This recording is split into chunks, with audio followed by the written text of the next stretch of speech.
ಬೆಂಗಳೂರು ಹಾಗೂ ಸುತ್ತಮುತ್ತಲಿನ ಪ್ರದೇಶಗಳಲ್ಲಿ ಹಸುಗಳನ್ನು ಸಾಕೋದೇ ತೀರಾ ವಿರಳ. ಅಂಥದ್ರಲ್ಲಿ ಹಾಲು ಕರೆಯುವ ರಾಜ್ಯ ಮಟ್ಟದ ಸ್ಪರ್ಧೆ ನಡೆದರೆ ಹೇಗೆ? ಬೆಂಗಳೂರು ನಟ್ಟಕಲ್ಲಪ್ಪ ಸರ್ಕಲ್ನ ನಂಜಪ್ಪರವರು ಸಾಕಿದ ಹಸು ಬರೋಬ್ಬರಿ 44 ಲೀಟರ್ ಹಾಲು ಕೊಟ್ಟು ಎಲ್ಲರ ಹುಬ್ಬೇರುವಂತೆ ಮಾಡಿದೆ. ಇಲ್ಲಿದೆ ನೋಡಿ ಹಾಲು ಕರೆಯುವ ಸ್ಪರ್ಧೆಯ ವಿವರ.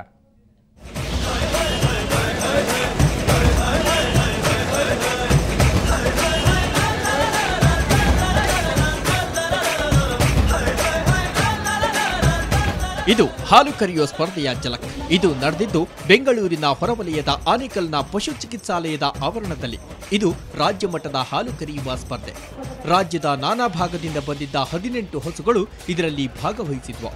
ಬೆಂಗಳೂರು ನಟ್ಕಲ್ಲಪ್ಪ ಸರ್ಕಲ್ನ ನಂಜಪ್ಪ ಸಾಕಿದ ಹಸು ಬರೋಬ್ಬರಿ 44 ಕೆಜಿ ಹಾಲು ಕೊಟ್ಟು ಪ್ರಥಮ ಬಹುಮಾನ ಪಡೆದುಕೊಳ್ತು. ಇನ್ನು 42 ಕೆಜಿ ಹಾಲು ಕರೆದು ದ್ವಿತೀಯ ಸ್ಥಾನ ಪಡೆದ ರಾಸು ಕೂಡ ಬೆಂಗಳೂರಿನ ಚಾಮರಾಜಪೇಟೆಯದ್ದು.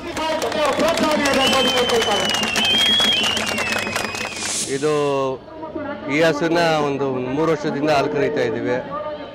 ಇದು ಎಲ್ಲ ಕಡೆನೂ ಹಾಲು ಕರೆದಾಗ ಪ್ರೈಸ್ ತೊಗೊಂಡಿರೋದು ನಾವೇನೆ. ಹಾಲು ಕರೆದೆ ಆವಾಗ. ಇನ್ನು ಹಾಲು ಕರೆಯುವ ಸ್ಪರ್ಧೆಯಲ್ಲಿ ಭಾಗವಹಿಸುವ ಹಸುಗಳನ್ನ ರೈತರು 1 ವರ್ಷದಿಂದ ತಯಾರು ಮಾಡ್ತಾರೆ. ಇಂತಹ ಸ್ಪರ್ಧೆಗಳಿಂದ ಹೆಚ್ಚು ಇಳುವರಿ ಕೊಡುವ ತಳಿಗಳನ್ನ ರೈತರಿಗೆ ಒದಗಿಸಿ ಅವರ ಯಶಸ್ವಿಗೆ ಕಾರಣವಾಗಬಹುದು ಅಂತಾರೆ ವೈದ್ಯಾಧಿಕಾರಿಗಳು. ನಮ್ಮಲ್ಲಿ ಹೆಚ್ಚು ಹಾಲು ಉತ್ಪಾದನೆ ಮಾಡ್ತಕ್ಕಂಥ ತಳಿಗಳು ನಮ್ಮ ತಾಲೂಕಿಗೆ ಬರಬೇಕು. ಹಾಗಾಗ್ಬಿಟ್ಟು ಅದನ್ನು ನಮ್ಮ ರೈತರು ನೋಡಬೇಕು. ಆ ಒಂದು ಅಧಿಕ ಹಾಲು ಕರೀತಕ್ಕಂಥ ರಾಸುಗಳನ್ನ ನಮ್ಮ ರೈತರು ಕಟ್ಟಿ ಅದರಿಂದ ಅವರು ಹೆಚ್ಚಿಗೆ ಲಾಭವನ್ನು ಪಡೆಯಬೇಕು ಅನ್ನೋ ಒಂದು ಉದ್ದೇಶ.